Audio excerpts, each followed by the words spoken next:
Alright, guys, another reading tip. So this one will probably benefit people who feel like they've stagnated or they've hit some kind of intermediate plateau or they aren't progressing as quick as they would like to. Like this may be able to remedy that. So language density.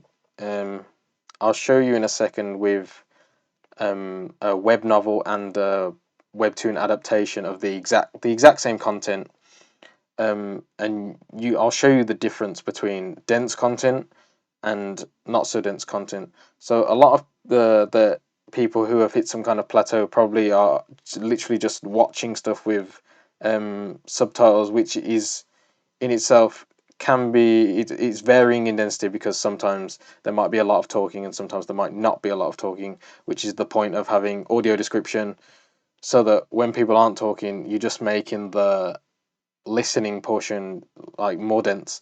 So this is the web novel, and as you can see, the amount of words is almost ridiculous compared to like a webtoon. So you're getting you're getting the same conversations, but you're also getting all the descriptive text and whatnot. So from a language learning standpoint, this is far better because you're going to see 100 times the amount of words in a day.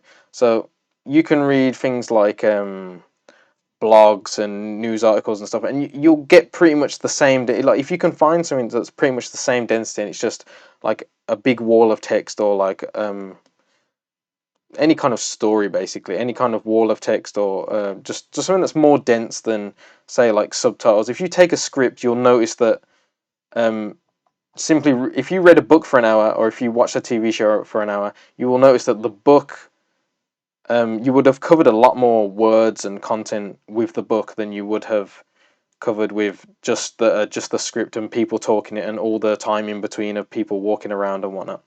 So this is the content of the book, and as you can see, it has the conversation stuff, and it also has descriptions in between, and he said this, she said that, and blah blah blah and stuff like that. So you're seeing way more words, and then I also find that reading a long string of text is a lot easier. Like I'm not being distracted. So when I read a webtoon, I feel like there's just words dotted about. Sometimes it's a bit more dense. You'll have like full bubbles, even more text than this lately in this specific webtoon.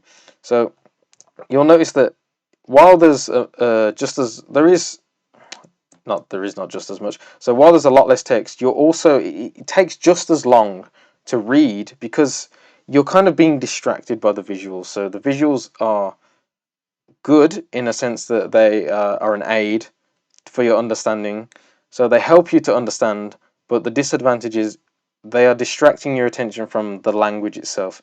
Now, I would say that this is good later in the day. So if you don't want this to be your main reading unless you're like a beginner or something. So if you're a beginner, it's fine because it doesn't really matter, and all like lots of text, a lot of these words you're not going to be able to understand. You're going to have to look them up anyway. So it might just take a while to get into reading long text, but there are easy things like what's his name, Ollie Richards' book. That's a simple book, or you can just find any simple book or simple text or anything, and you will find you will make progress quicker because you're seeing more words.